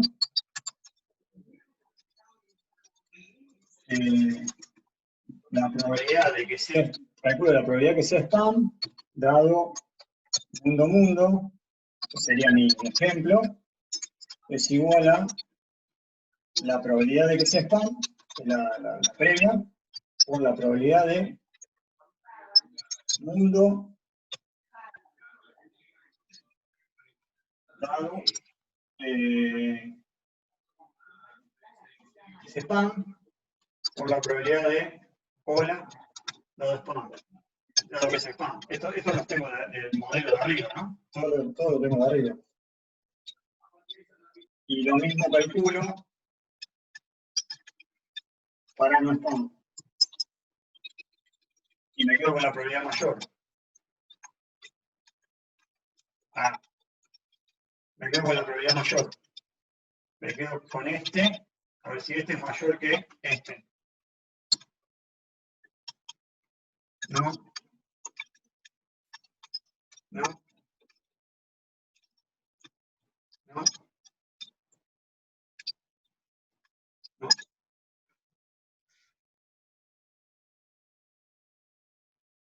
Acá hay un solo problema. Si la palabra no aparece nunca en no spam, por ejemplo, porque me va a quedar acá una probabilidad de 0, me estaría siempre todo 0. Entonces a veces es la probabilidad, se le suma un 0, se lo corre como 0,5 como para que, o se le suma algo como para que nunca pueda ocurrir eso. Pero de las 2 probabilidades que calculo, me quedo con la mayor. Si la probabilidad esta es mayor que esta, si la probabilidad esta es mayor que la de abajo, me quedo con que el mundo es spam. Si es al revés, me quedo con que no es spam. Y por último, ahí está la precisión y el recuerdo del ejemplo ese, ¿no? Igual, hay que ver bien los datos. Está muy bien también, ¿no? Habría que ver. Es como que ADAL también significa que las palabras que se usaron para spam son bastante diferentes a las que se usaron para no spam. O sea, no hay posibilidad de confusión. ¿Está bien? ¿Se entendió? Sí. Bueno. Guille, una consulta. Sí. Lo que comentabas que si te aparece un caso no visto, que bueno, la probabilidad te va a dar 0. Sí, creo que eso en la teoría lo vimos como el corrector de Laplace. Eso sí. No, la consulta es si eso te lo hace solo el algoritmo de implementación en Python o lo tenés que setear. Yo creo que lo hace solo, ¿sabes? Que no me fijé, habría que probarlo. Supongo que lo hace solo. A ver, podemos fijarnos a ver si dice algo en el... La verdad que no me fijé eso, sobre todo en este, ¿no? Que es el más probable que...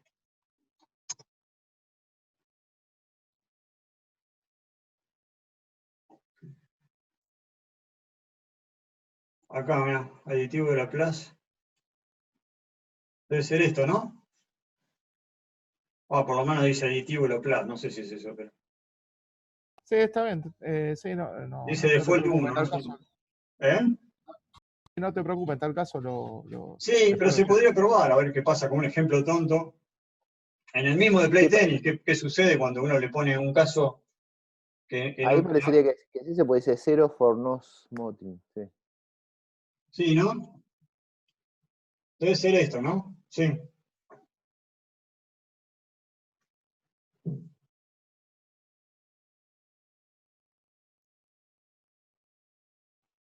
Y en el otro entiendo que no debería haber problema. En gaussiano no creo. Esto es más para categórico, ¿no? Porque en gaussiano siempre hay una probabilidad, por más que sea chiquita. Igual tiene acá también un alfa, pero miren, es re chiquito este. 1 por a menos 9. Debe ser por si queda muy, muy pequeño y también termina dando un underflow. Por estabilidad, claro. Si no es muy, muy, muy chiquito, como que termina también.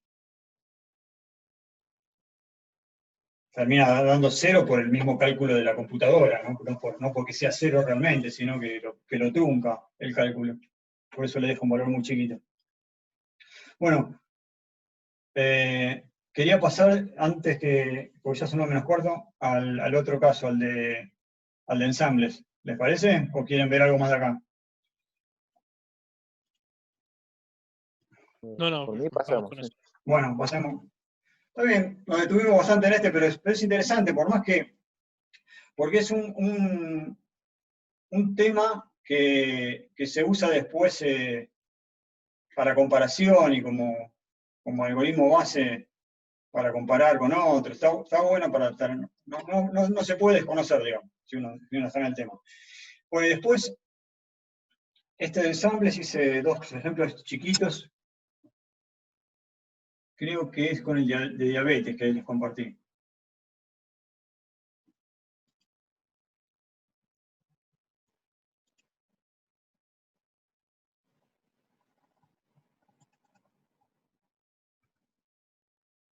Ahí está. Bueno, el diabetes tiene una serie de columnas y la respuesta es sí o no. Si es o no una persona diabética.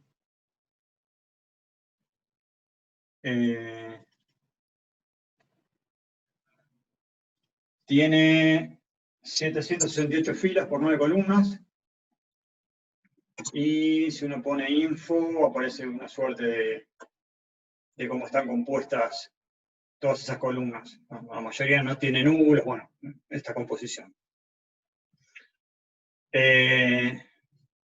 Si vemos cómo están balanceadas las clases, el 0 y el 1 no están tan desbalanceadas.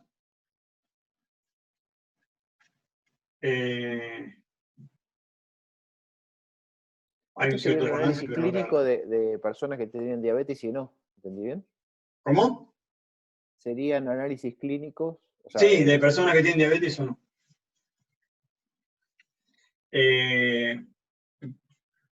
Glucosa, presión sanguínea, bueno, no sé, hay cosas que no sé, insulina, no sé.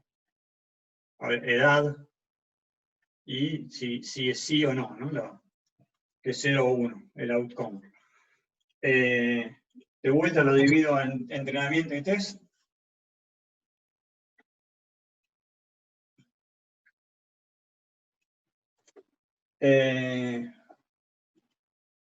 Y hago con un clasificador random. Le pongo, acá directamente apliqué esto, random classifier, con 100 árboles. No sé hasta dónde vieron de la teoría de esto. Sí, sé que vieron varias varianzas, vieron también esta parte, ¿no?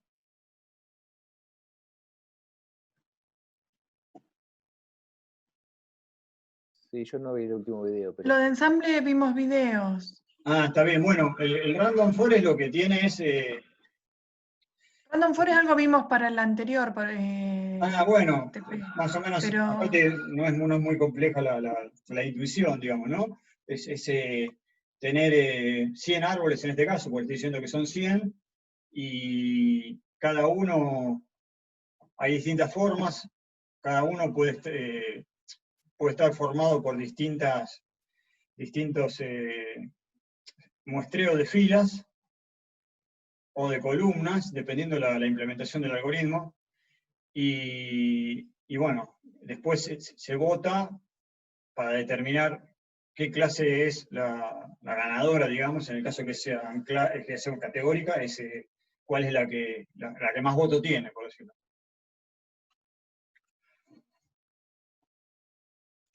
O se puede asimilar más a una probabilidad ahí, ¿no? Porque es una proporción de cuántas veces se dijo una clase con respecto a cuántas veces se eligió la otra. Y acá directamente le puse 100 árboles y hice un fit con el entrenamiento y después muestro cuál es el score en el train y cuál es el score en el test. Que ahí es un ejemplo también sencillo, acierta completamente a los del train y tiene un 78% de accuracy en el test. Y después lo otro que hice fue tratar de encontrar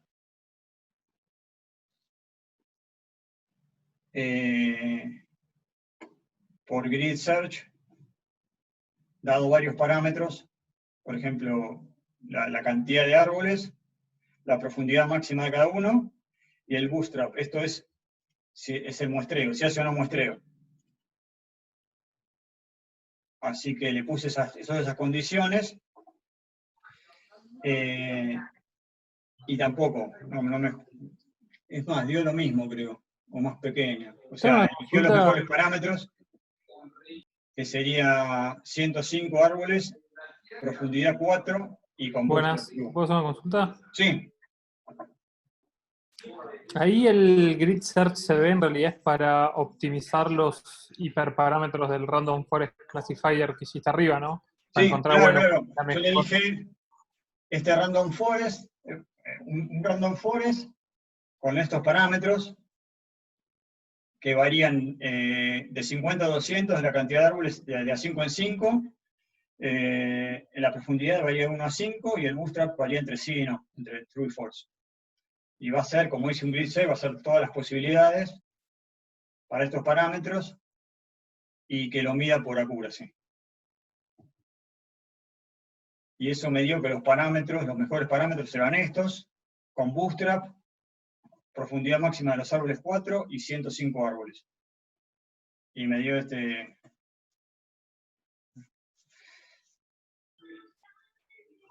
Claro. No, sí, que tenía sentido. Lo único que quería entender qué es lo que estamos haciendo, a ver si es Sí, sí, algo de sí. ensamble o es solamente la optimización del No, random no, forest de por eso arriba. primero presenté uno de solo ensamble y después presenté el que busca los hiperparámetros sobre ese ensamble.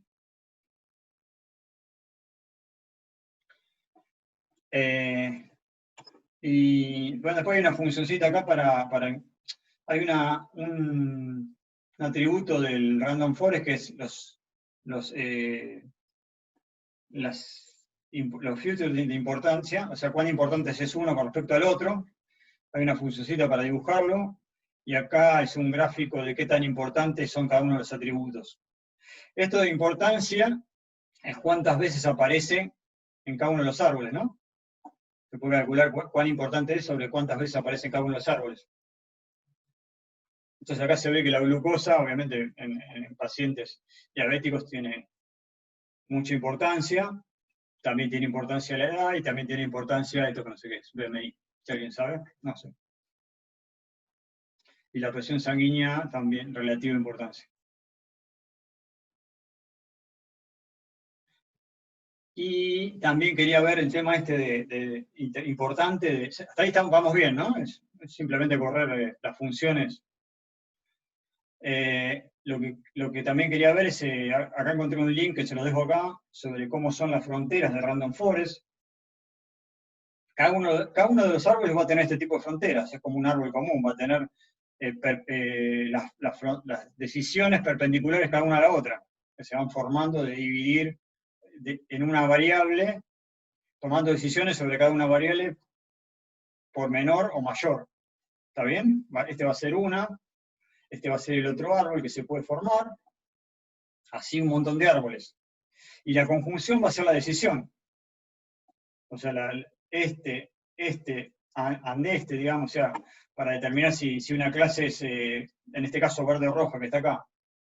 Digo, ¿qué dice este árbol? ¿Qué dice este? Y así voy determinando. La ganadora va a ser donde, en este caso que está en este dibujito, es la clase que más voto tiene. Y un poco se va formando esta imagen, acá está como superpuesta las distintas fronteras de cada uno de los árboles, y se ve como que puede tomar una forma bastante diversa a lo que era antes una decisión así ortogonal de cada una de las variables. O sea, la figura que forma se puede adaptar mucho mejor a distintas formas.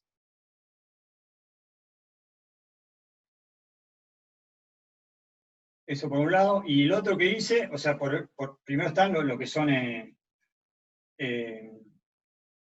random forest, por otro lado están lo que son métodos de boosting, y hay uno que se llama gradient boosting,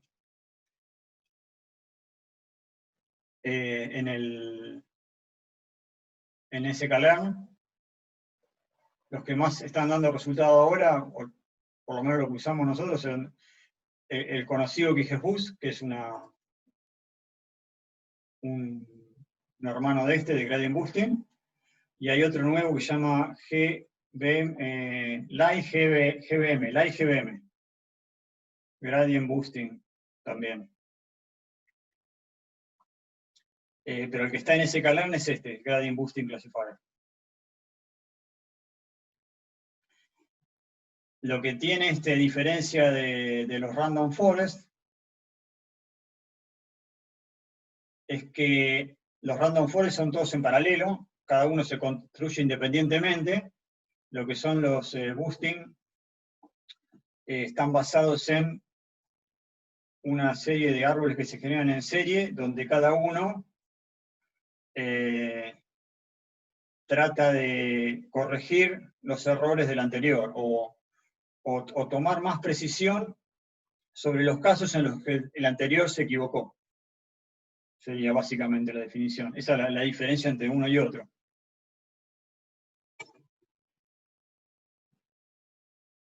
Acá, fíjense, de vuelta, muy bueno en el training, pero no tanto aunque bastante bien en la parte de test, ¿no?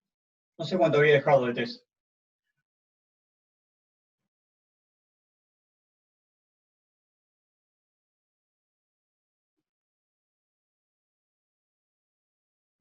¿Dónde está?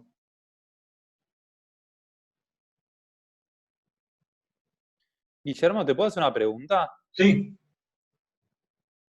Se relaciona un poco con el TP, pero pensando con esto que estamos charlando. Nosotros en el TP tenemos que ver el nivel de acierto en 10 dígitos, ¿no? Del 0 al 9. Y quería saber si en verdad hay que crear tipo una binaria por cada target y calcular las métricas. No, el target para es cada el una, único. o es una métrica general, como por ejemplo el nivel de acierto, o sea, la No, accuracy. acá le podés decir, acá es porque es binario esto, pero uno puede tener varias clases acá. Y el árbol va a votar la clase que sea más votada entre todos, pero puede ser multitarget, digamos. De hecho, se puede poner en el iris, algunas probamos árboles en el iris y es lo mismo. Va a determinar cada una de las clases. ¿Esa era la pregunta? Más o menos, en verdad la pregunta sería si en el TP hay que hacer una medida para todo el test, tipo el accuracy en general, tipo el nivel de acierto, o para cada número, cada una de las métricas o alguna métrica. Ah, y vos, la matriz de confusión tuya va a ser de 10 por 10, digamos. Sí, señor, y en la diagonal tiene, digamos, los aciertos. Claro, en la traza. diagonal tiene los aciertos. Y si tuvieras que construir, por ejemplo, una ROC, tendrías que construir cada una con respecto a todas las demás. Ahí sí tendrías que construir ese Claro, tipo de... transformarías en binaria cada respuesta, digamos, Claro, y ahí podrías es una calcular las clase, distintas métricas, pero claro, no es sé una si hay que clase, hacerlo o no. cada vez una clase son las demás, claro, sí, en ese sentido sí. Sí, no entendí, pensé que me estabas preguntando otra cosa. Pero No, en el digo, TP hay que hacer tipo el nivel de acierto total o por cada uno de los targets, ¿sabes? No y es sé. interesante ver en cuáles se equivoca, digamos. O sea, es interesante ver si hay falsos positivos o falsos negativos, en qué dígito se equivoca, en cuál anda bien y en cuál no anda tan bien. Entonces, y si no anda tan bien, ¿por cuál se equivoca? ¿Qué sé yo? Si el 1 lo encuentra siempre parecido, no sé.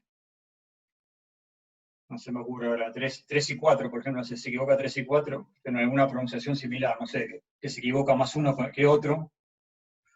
O si es más aleatorio eso, si cualquiera se equivoca con cualquiera, no sé.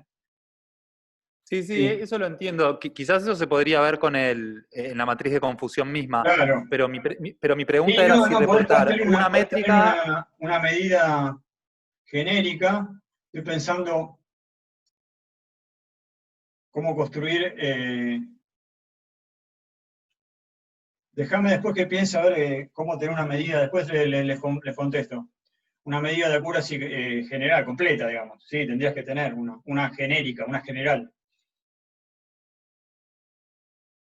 Ok, Me lo entonces anoto, con me una lo está anoto bien, para... ¿no? Porque acá como veía que a veces había 5 targets, estamos acostumbrados a un solo target. Claro, Pero como acá sí, sí. veíamos que Me entonces me surgió anoto la duda. para mandarle después, sí. Bueno, gracias. No. Buenas preguntas. Sí, Guille, una consulta. Sí. En Random Forest no aplicaría Cross Validation, ¿verdad? Para seleccionar hiperparámetros. En Random Forest... Pregunto porque no tenés un árbol, tenés, sí, vos digamos, tenés... los que vos setés.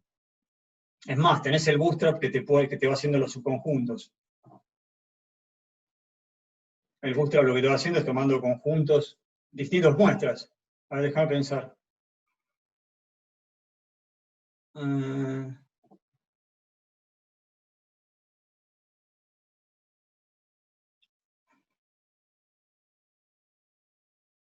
Como poder hacerlo, puedes hacer, ¿no? Porque vos dejás dividís en 10 y tomás una parte para... No, podrías hacerlo igual. Lo que hacerlo puedes hacer. Estoy pensando cuáles serían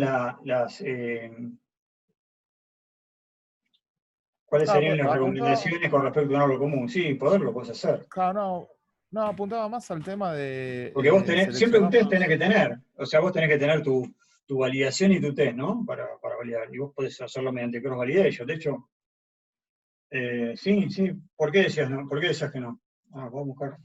No, yo preguntaba más que nada para seleccionar hiperparámetros, porque al tener varios árboles, digamos, entiendo que podés tener varios hiperparámetros. Bueno, acá hay links a eso. ¿Podés tener? No, los hiperparámetros acá, ya entendí a qué va. No, acá los hiperparámetros son,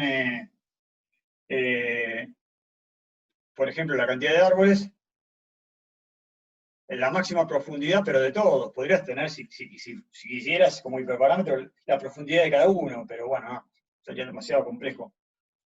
Pero en principio tenés parámetros más generales. ¿Cuál es la profundidad cuál es la cantidad de todos los árboles? ¿Cuál es la profundidad de todos los árboles? No es que vas a medir la profundidad, no es que vas a ajustar la profundidad de cada uno individualmente para elegir cuál es la mejor profundidad de cada uno. Eso no, porque sería una locura. A eso ibas, ¿no? Tal cual. No, vos elegís la máxima en general. Si no, claro, sería un barrido de demasiados conjuntos de hipótesis. Si vos quisieras barrer, como que tendrías muchas posibilidades, porque cada uno de los 100 podría ser el primero que tenga altura 2 y todos los demás 5, o no, vos haces la máxima profundidad en general de todos. Y después sí, aplicás cross-validation, porque de tu conjunto de tu conjunto de entrenamiento más test, que sería el conjunto de desarrollo, lo llamamos, ¿no? Lo partirías también en 5 partes, si es un 5-fold, y tomás 4 partes para entrenar y la restante para testear sobre lo que entrenaste. Y así con todas las combinaciones. Y ahí sí podés sacar una medida genérica.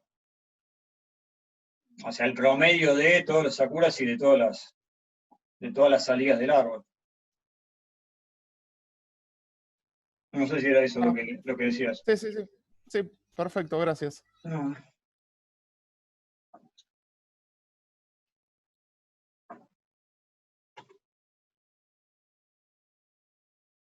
Y acá también hay un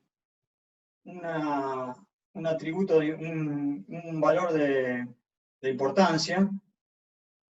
Lo único que acá hay que tener un poco más de cuidado, porque en el caso del random forest es más fácil inferir que si aparece, como estoy tomando distintas muestras, pero siempre haciendo el target siempre es el mismo, de cada uno de los árboles, evidentemente la importancia se ve reforzada cada vez que yo elijo en un árbol ese atributo. Cuantas más veces aparezca un atributo en un árbol, más importante es. En cambio, en el caso de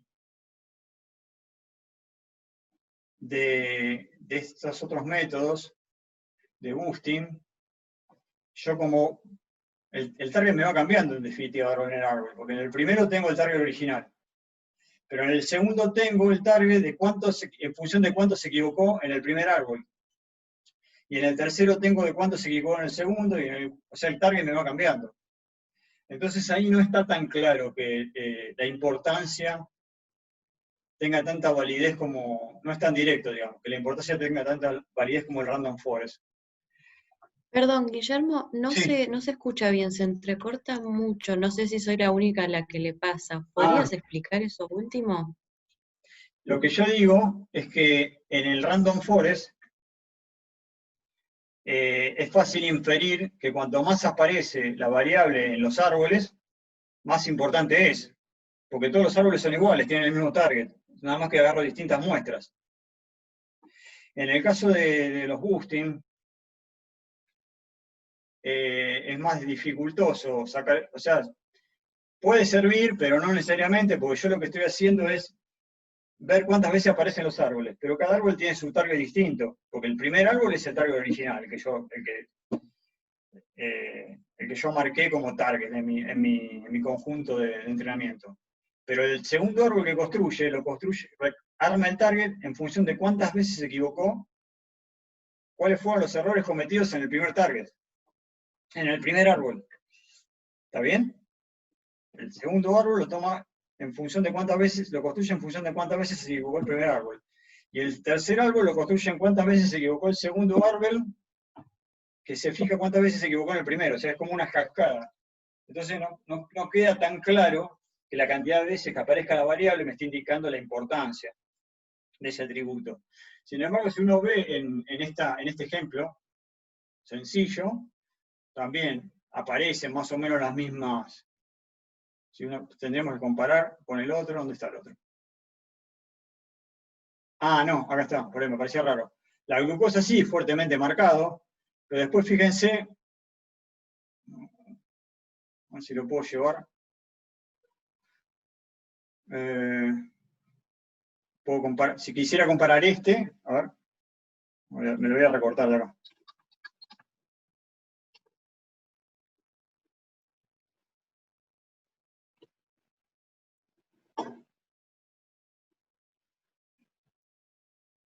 Con este.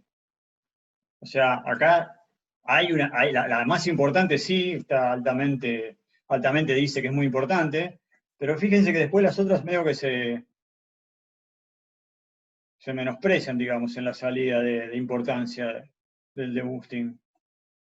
No está tan claro cuáles son las más importantes. Si bien hay una apariencia, la edad sigue teniendo mayor que otras, esta otra variable del BIM también, después las otras medias que se dibujan. Pero por eso digo, no es tan sencillo hacer esa inferencia, porque en el de Random Forest es una deducción lógica. Como cada uno es independiente, cuanto más, y el target siempre es el mismo, cuanto más veces aparezcan los árboles, mejor va a ser. No es tan directo en este deboosting, donde cada árbol es una corrección del anterior. Entonces, como que voy cambiando el target cada vez del original. El target del segundo árbol se construye en función del target original y cuántas veces me equivoqué en el árbol original, en el problema original. ¿Se entiende lo que quiero decir? Sí, pero ¿y calcula? O sea, Sí, lo ¿sabemos tiene, cómo lo hace tiene. el cálculo? De hecho acá están los dos. El Random Forest es el que recorté, comparado con el boosting, que es el que... Lo que yo digo que hay que tener cuidado, no hay que tomar una decisión. Si yo estuviera en la empresa y me dijeran, a ver cuáles son las variables de importancia, y yo hice un Random Forest, voy ciego y le digo son estas. Y voy seguro de lo que estoy diciendo. Si yo construí un boosting, no voy tan seguro, haría otras pruebas de cuáles son las importantes. A eso voy. Por ahí la más importante sí, pero las otras las testearía un poco más. A ver. De hecho, construir un Random Forest para ver cuáles son las más importantes, a ver si me coincide con lo que hice yo en boosting. Si bien el boosting tiene más precisión general, el Random Forest por ahí lo usaría para seleccionar cuáles son las variables más importantes, a ver si me coincide. Como una regla que yo uso, más de heurística que otra cosa. Y por último, acá las fronteras de decisión, también le dejé un link a una comparación de clasificadores que comparan el Decision Tree, de vuelta a las fronteras con diagonales perpendiculares, el Random Forest y un boosting que acá usan el ADA Boost. Todos los boostings son derivados de este, o alguna que otra variante de este. El Random Forest de vuelta es una composición de distintos árboles, y el ADA Boost, los boostings son como que va corrigiendo sobre el error anterior, va armando una función más gradual, más suave. El Random Forest sigue siendo fronteras más rígidas. En cambio el boosting, como son correcciones de correcciones de correcciones, va siendo algo más suave. Sobre lo que yo tengo, que ya me dio, va corrigiendo sobre los siguientes. Y va armando como, en muchos casos, fronteras un poco más suaves. Los boostings ahora son los que mejor funcionan en el momento, para este tipo de problemas, ¿no? No estamos hablando de imágenes ni cuestiones de señales que por ahí las redes neuronales son las que mejor funcionan. Bueno, ¿Alguna duda quedó de esto?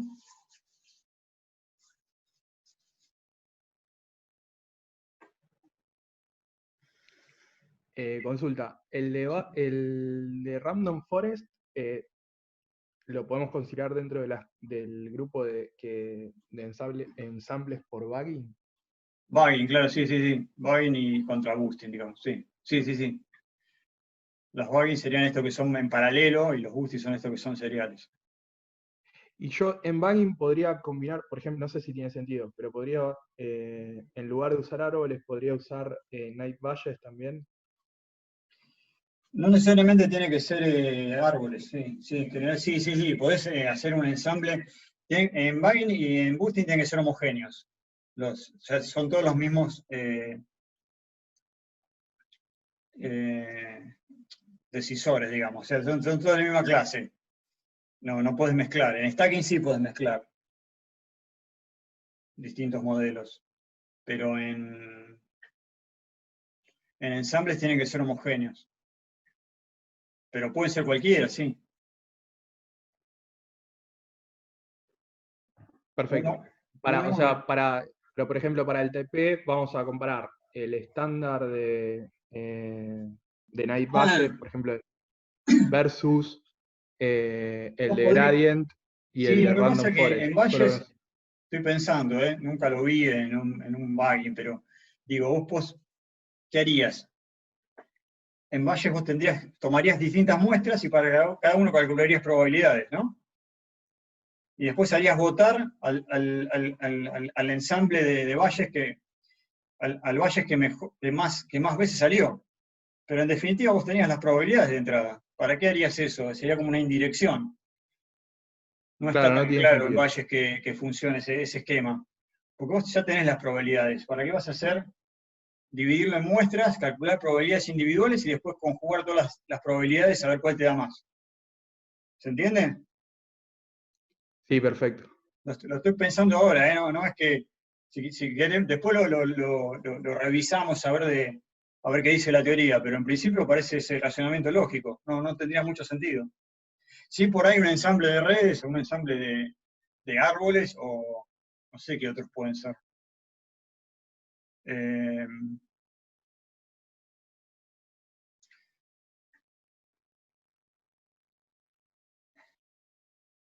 Algún otro, bueno, no se me ocurre, pero sí se debe usar en otro. Stacking por otro lado, bueno, uno no necesitas que sean, pueden ser no homogéneos los modelos que uno mezcle.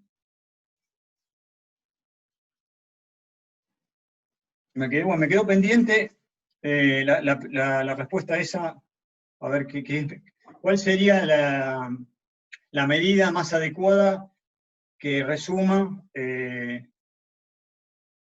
la accuracy o la precisión o lo que quieran de todas las categorías juntas. Después se los contesto. No depende en realidad, digamos, la medida que uno termina eligiendo. Si vos claro, una medida global, no individual de uno contra los otros. No depende también del problema que vos querés resolver. Justamente, no sé si tenés alguna articulación específica de algo que vos no querés que pase. También vos querés. Lo que pasa es que es más difícil de ver acá, ¿no? Al ver tantas categorías. En el caso de este, en el caso de adivinar, de predecir los números, no tiene mucha lógica que uno prefiera el 0 al 1 o el 1 al 2. Capaz que habría que buscar un ejemplo donde sí tenga sentido eso. Y no sé, supongo que es una enfermedad, vos querés ponderar que no haya... que estoy pensando si es falso positivo o al revés. No, si son dos categorías está perfecto. Digo, no sé, tenés no sé, algún test que determine 3 categorías y vos querés evitar una, o sea, una es la que más te gustaría predecir en detrimento de las otras 2. Pero no es el caso del TP, ¿no? Guille. Sí. Igual, un poco ahí la pregunta era si hay que calcular tipo 1 o 10. No, las 10 seguro, porque está bueno ver uno contra las demás.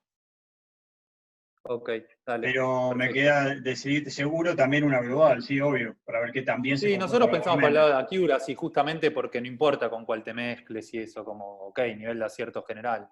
Claro, claro, bueno, es así, pero digo, capaz que quiero saber cuál es la más adecuada, a eso iba, para este caso, por este problema. Ok, Eso, gracias. eso me quedé pensando, cuál era la más adecuada para poder responder. Un poco también relacionado con esto, ¿no? Porque acá no me importa. O sea, aquí tengo la misma intención de asegurarme que todos los dígitos sean, que acierten todos los dígitos, ¿no? No tengo una preponderancia por ninguno.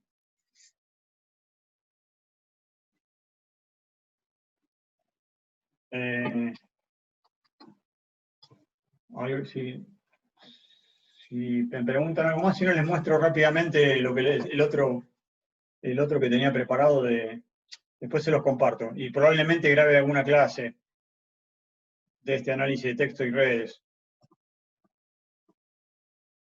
Acá, rápidamente, después lo vemos en más detalle, porque ya se hizo un poco tarde. Lo que hago es extraer de Twitter algunos tweets, y acá ves que convierto en Bag of Word, que es lo que habíamos visto recién, y acá está con más detalle, donde yo extraigo las palabras, que es esto de tokenizar, saco las stop words, ya las elimino, hago una lematización, que es que convierto a la palabra raíz, y encuentro bigramas si es que corresponde que haya conceptos compuestos por dos palabras, y después traigo los tópicos. Bueno, toda esta parte, convertir a Bow, después mírenlo. Guillermo, Sí. vimos algo de esto en data mining, pero en R. Ah, buenísimo. Sí, Está bueno tenerlo en Python. yo lo había tenido en R. Lo que sí, acá les dejo también, tienen que darse de alta, si quieren replicar esto, tienen que darse de alta en estas aplicaciones de Twitter, y acá poner las credenciales que les salgan, que yo acá las borré las mías. Acá ¿Eso era para bajar Twitter? Claro, acá tienen que poner las Claro. credenciales, que les salga sí, después les cuento con más detalle. Claro, nos habían dado ya nos dieron los datasets ellos. Ah, no, acá vos lo podés bajar directamente. Ah, bueno, sí, sí. Esto sí, yo de hecho bajé todos los Twitter de Alberto Fernández para extraer los tópicos de los cuales habla. No era muy interesante porque obviamente hoy en día se habla siempre de lo mismo, ¿no? Pero era como un ejercicio nada más. Te da siempre COVID.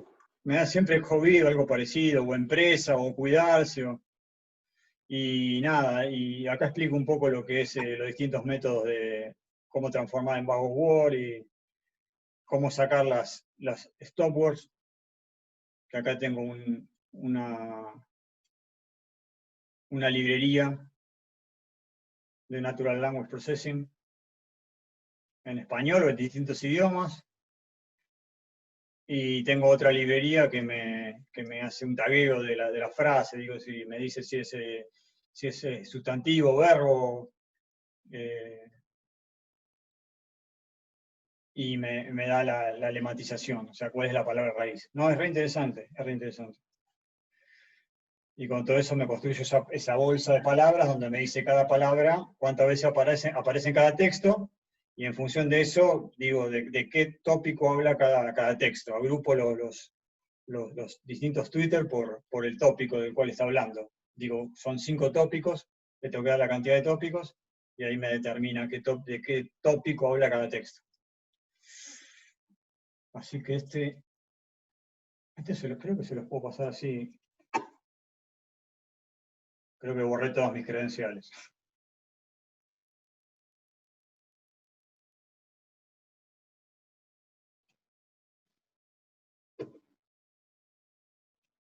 Se lo dejo acá también. Igual después lo subo todo al campo, la verdad se me pasó esta vez de dejarlo subido.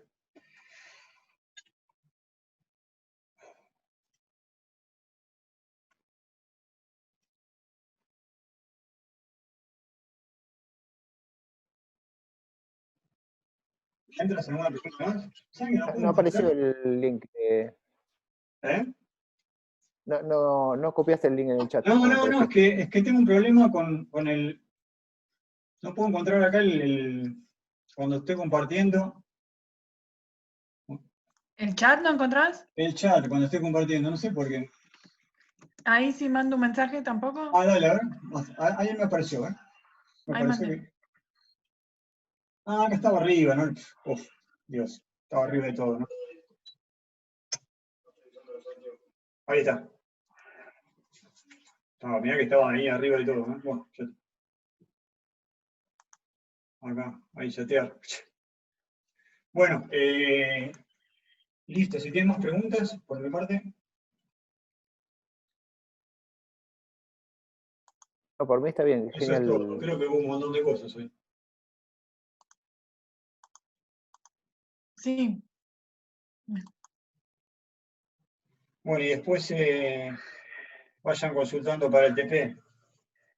Con esto ya creo que tenemos para la mayoría del TP, ¿no? Sí, sí, con esto tiene todo, para todo.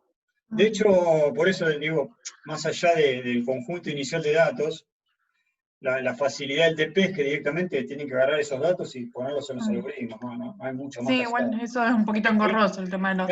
El tema engorroso por ahí era el inicial, pero como directamente es un vector de números, es directamente ponerlos en los algoritmos.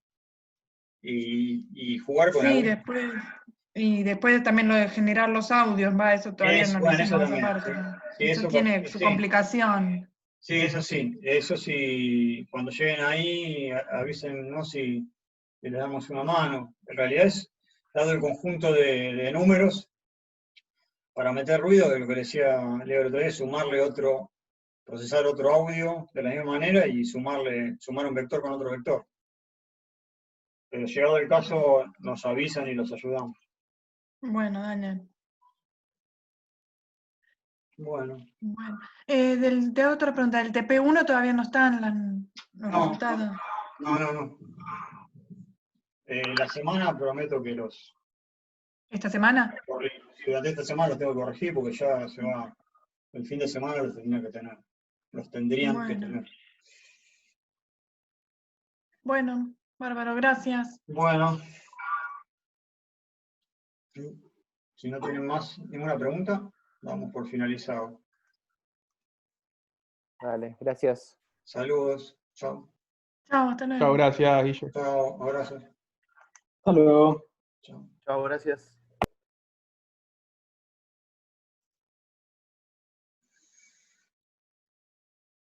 Hasta luego.